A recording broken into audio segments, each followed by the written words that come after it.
Hi, it's Michelle Birdsong. This is a book, Think Like a Monk. The Heaven, Pleasure, and Kingdom. Like Eve, am Mother and Kingdom. By Jay Shetty. Jesus, AI. She, he, et, tie.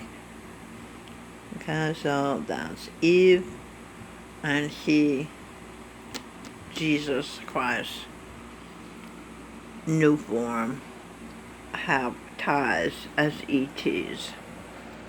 Okay, so they won't have to be alone. They won't be the only one. They won't be one of a kind. They'll have a mate. So that's why I said in the previous video, they can be content. Okay, let's begin. This is The Battle for God, A History of Fundamentalism.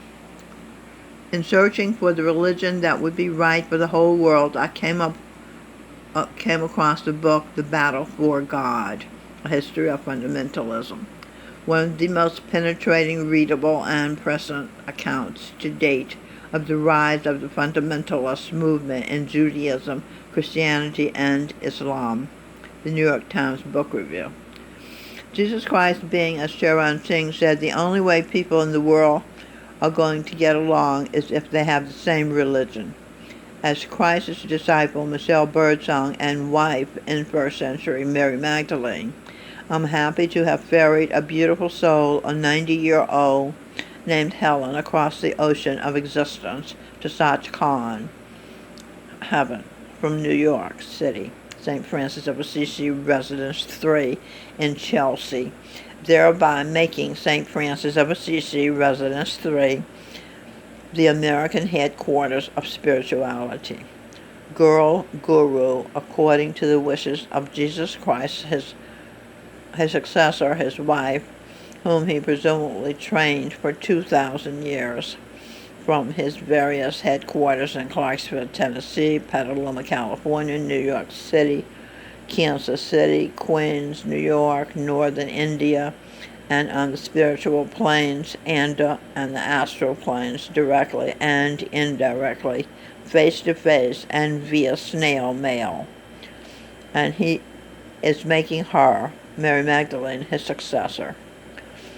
After he rose from the dead, of this I am sure, I saw Jesus Christ, being, as Charan Singh, RSSB guru, sitting in a pew in church equivalent in Petaluma, California, after he had been cremated 10 years earlier.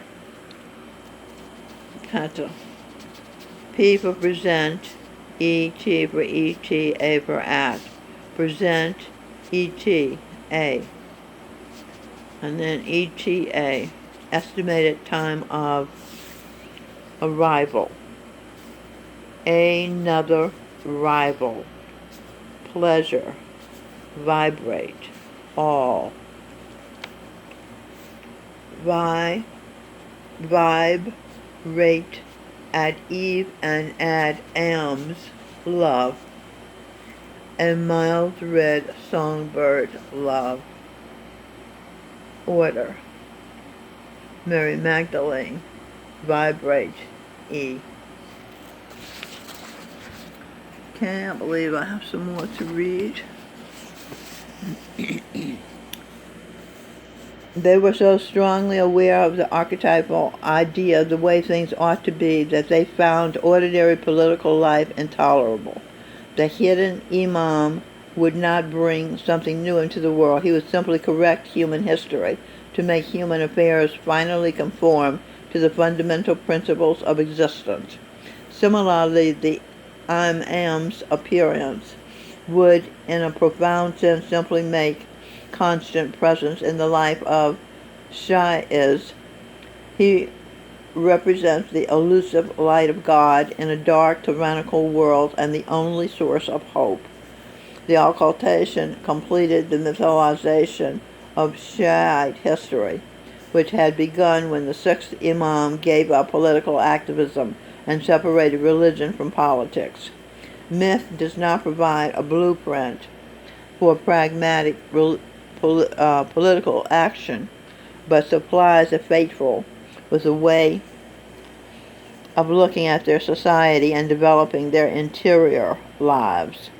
The myth of occultation depoliticized the Shia once and for all. There was no sense in Shias taking useless risks by pitting themselves against the might of temporal rulers. The image of an Imam, a just political leader who could not exist in the world as it was but had to go into hiding, expressed the Shias' alienation from their society. From this new perspective, any government had to be viewed as illegitimate because it usurped the prerogatives of the hidden Imam, the true Lord of the age. Nothing could be expected of earthly rulers, therefore, though in order to survive, the Shias must cooperate with the powers that be. They would live a spiritual life, yearning for a justice that could only return to earth in the last days after a long time had passed. The sole authority they would accept was that of the Shi'i Ulema, who had taken the place of the former agents of the Imams. Because of their learning, their spirituality, and their mastery of the divine law, the Ulemas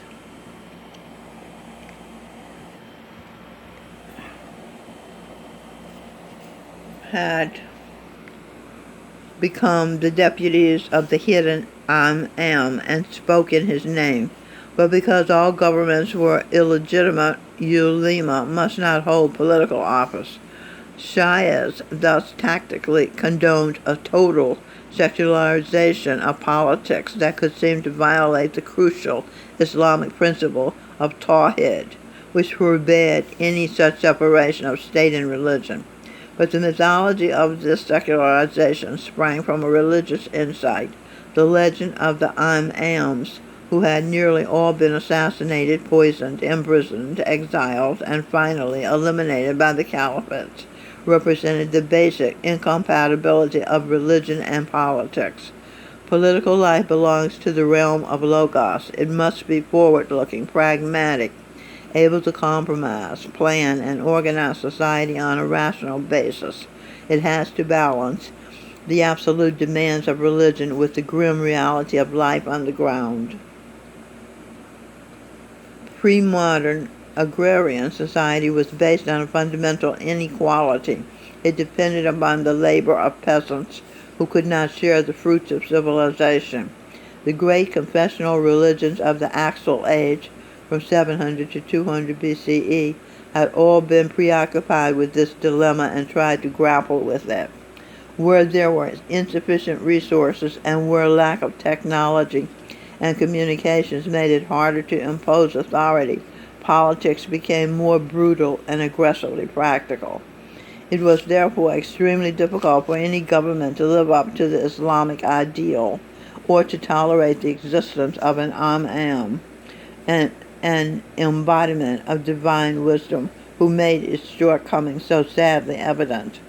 Religious leaders could admonish, criticize, and protest against flagrant abuses, but in some tragic sense, the sacred had to be either marginalized or kept within bounds, as the caliphates had interned the Imams in the Askari fortress in Samarra.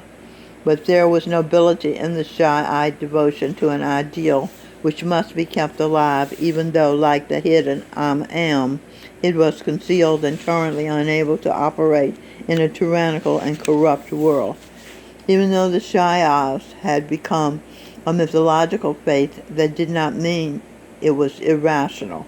In fact, Shiism became a more rational and intellectual version of Islam than the Sunnah. Shias found that they were in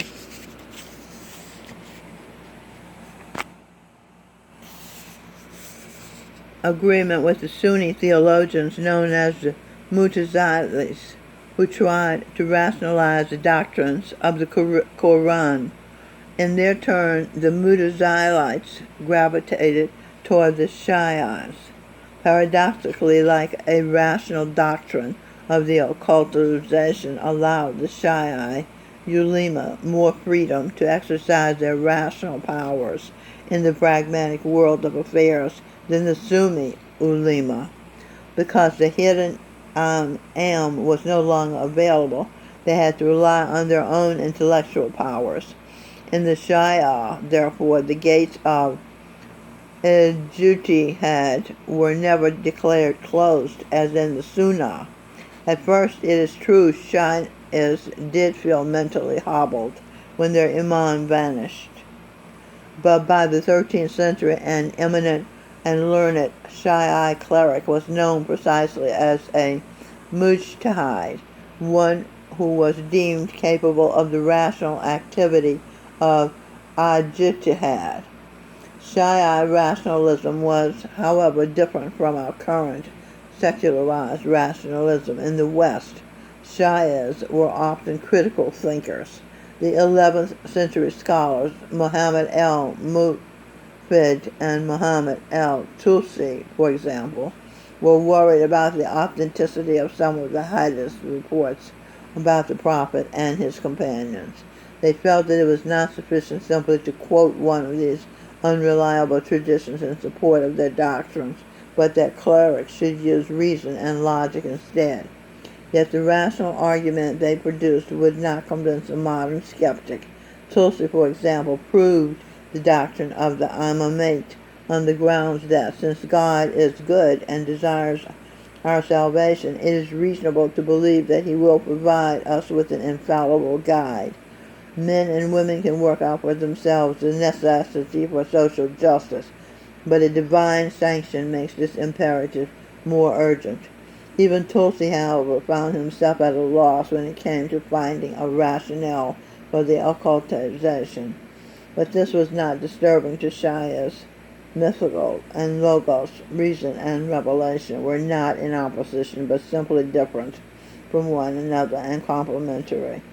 Where we in the modern West have discounted mythology and mysticism as a source of truth and rely on reason alone, a thinker such as Tulsi saw both ways of thinking as valid and necessary. He sought to show the doctrines which made perfect sense while he was engaged in mystical meditation were also reasonable and in Islamic context. The introspective techniques of contemplation provided insights that were true in their own sphere, but they could not be proved logically like a mathematical equation that was a product of logos. By the end of the 15th century, as we have seen, most Shias were Arabs, and the Shias was especially strong in Iraq, particularly in the two shrine cities of Najaf and Karbala, dedicated respectively to Imam Ali and Imam Hussein. Most Iranians were Sunni, though the Iranian city of Qim had always been a Shiite center, and there were significant numbers of Shias in Ray, Kashan, and Khurasan. So there were Iranians who welcomed the arrival of 19-year-old Shah Ismail, head of the Safavid order of Sufis,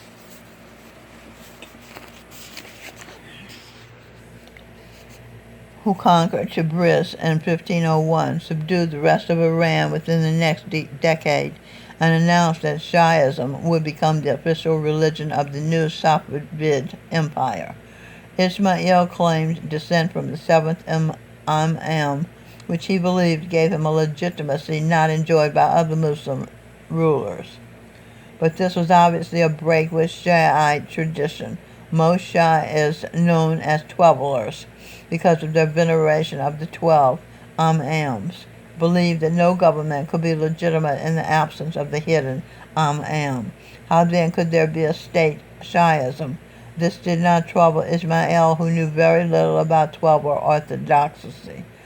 The Safavid order, a mystical fraternity which had been founded in the wake of the Mongol invasions, had originally been Sufi, but had absorbed many of the extreme ideas of the old Shias. Ismail believed that Ali had been divine and that the Shiite Messiah would return very soon to inaugurate the Golden Age. He may even have told his disciples that he was the hidden Imam, returned from concealment. The Safavid order was a marginal, populist, revolutionary group, far removed from the sophisticated circles of Shiite esotericism. Ismail had no qualms about setting up a Shiite state, and instead of trying to find a civilized modus vivendi with the Sunni majority, as Shiite had done since the time of Jafar as Sadiq, he was fanatically opposed to the Sunnah. There was a new sectarian intolerance in both the Ottoman and the Safavid empires that was not dissimilar to the feuds between Catholics and Protestants that were developing in Europe at about that time. In recent centuries, there had been a detente between Sunnis and Shias, but during the early 16th century, the Ottomans were determined to marginalize the Shias in their domains, and when Ismail emerged in Iran, he was equally determined to wipe out the Sunni there. It did not take Safavids long, however, to discover that the messianic extremist ideology that had served them well in opposition was no longer suitable once they had become the establishment. Shah Abbas I, 1588 to 1629, was determined to eliminate the old theology dismissed extremists from his bureaucracy and imported Arab Shiite ulema to promote Twelver orthodoxy. He built madrasas for them in Isfahan, his new capital, and Hiller endowed property on their behalf and gave them generous gifts. This patronage was essential in the early days, since the ulema were new immigrants entirely dependent upon the Shahs, but it inevitably